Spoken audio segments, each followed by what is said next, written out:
A graça e a paz para todos vocês. Nesse momento vou trazer o nosso momento de reflexão na capela. Quem diria, estamos fazendo até capela aqui no nosso grupo. Mas amém, né? É bom que tenha capela, mas não vamos ter tarefa não, né? Nem biblioteca. Já pensou ter biblioteca, ter tarefa, ter tudo isso no WhatsApp? Não fica a sugestão não, viu, irmão Denilson? Pastor Denilson. Fica não, viu? Não se anime não. Eu vou pedir a vocês que deem uma parada nesse vídeo aqui e, e falem com o Senhor e peçam para que Ele toque no seu coração. Amém? Eu aguardo vocês.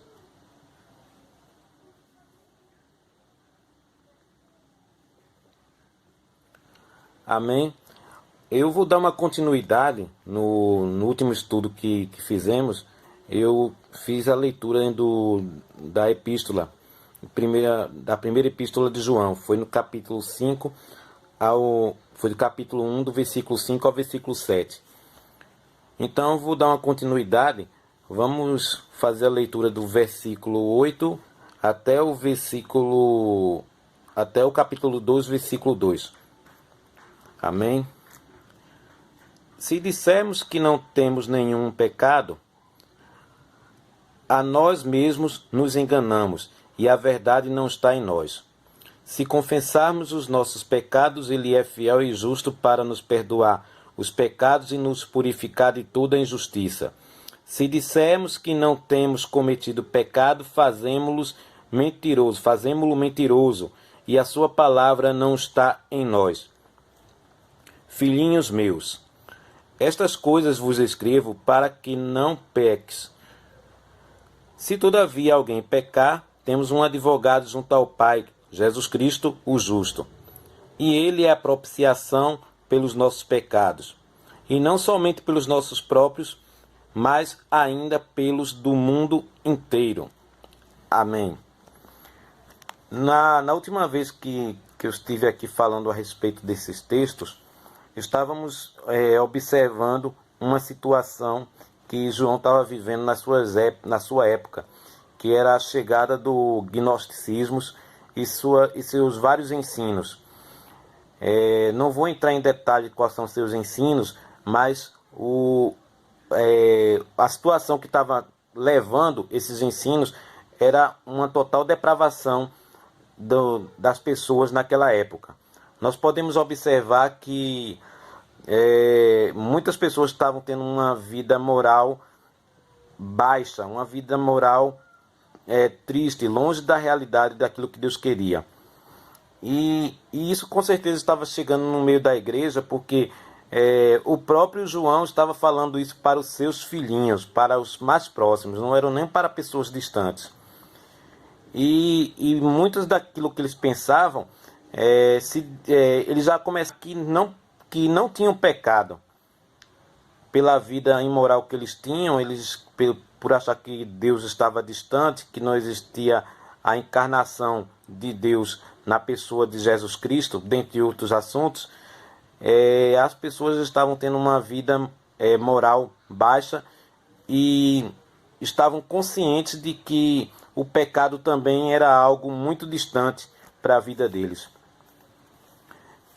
Começamos a ver aqui, principalmente nesses três primeiros versículos lidos, do capítulo 1, no versículo 8, versículo 9, versículo 10, algumas condicionais. A primeira é que se dissermos que não temos pecado nenhum, a nós mesmos nos enganamos e a verdade não está em nós. De cara, João ele começa a falar a respeito do pecado original. Todo homem está sujeito a esse pecado. E nós não podemos negar isso, porque se negarmos isso, nós não estamos falando com a verdade. No versículo 9 do capítulo 1, João diz que se confessarmos os nossos pecados, Ele é fiel e justo para nos perdoar os nossos pecados e nos purificar de toda a iniquidade. Então, é necessário confessar esses pecados. Versículo 10. Se dissermos que não temos cometido pecado, fazemos-los mentiroso e a sua palavra não está em nós. Então, aqui já é um pouco diferente. Aqui já começa a dizer de pecados cometidos e não de pecado original. E muitas vezes nós começamos a dizer que não há culpa nenhuma. Então, no capítulo 2, versículo 1, ele retorna para os filhinhos, para aqueles que estavam andando na luz, para aqueles que estavam no caminho da palavra. Filhinhos meus, estas coisas vos escrevo para que não pequeis. Então, a preocupação de João era que os que seguiam ao Senhor Jesus Cristo, os que seguiam a Jesus, eles não tivessem uma vida de pecado. Se todavia alguém pecar, temos um advogado junto ao Pai, que é Jesus Cristo, o justo. Aqui podemos ver que esse advogado está junto ao Pai. Não significa que o Pai está como um acusador aqui, enquanto o Filho é o advogado diante do Pai. Mas sim que o Filho, o Jesus Cristo, ele está junto do Pai, do Criador de todas as coisas. Os dois estão juntos. E no versículo 2, e ele é a propiciação ou a satisfação pelos nossos pecados, e não somente pelos nossos pecados, mas pelo inteiro. Nós podemos observar aqui, meus irmãos, que o assunto principal aqui realmente é a confissão do pecado. Porém, nós podemos ver que essa situação do pecado, muitas vezes a gente começa a observar que tem se tornado um assunto pouco comentado nos nossos meios, principalmente porque nós pensamos que a salvação, que a questão desse pecado só se refere à salvação em Cristo Jesus. E que naquele momento que aquela pessoa entrega a sua vida ao Senhor, é salvo e seus pecados são perdoados. Mas nós podemos ver aqui que os pecados continuam. Uma outra observação que quero passar aqui para vocês é que a crença no perdão do pecado tem diminuído cada vez mais. Muitas vezes nós não acreditamos que Deus é capaz de perdoar determinada pessoa, porque o pecado é um pecado muito grande para que aquele perdão venha a ser trazido. Aconteceu uma situação há algum tempo, com certeza vocês viram nos jornais, de uma menina que foi estrupada pelo tio, e ela veio aqui para a cidade de Recife para poder fazer o aborto. Vocês viram que foi um grande confronto, principalmente de ideias.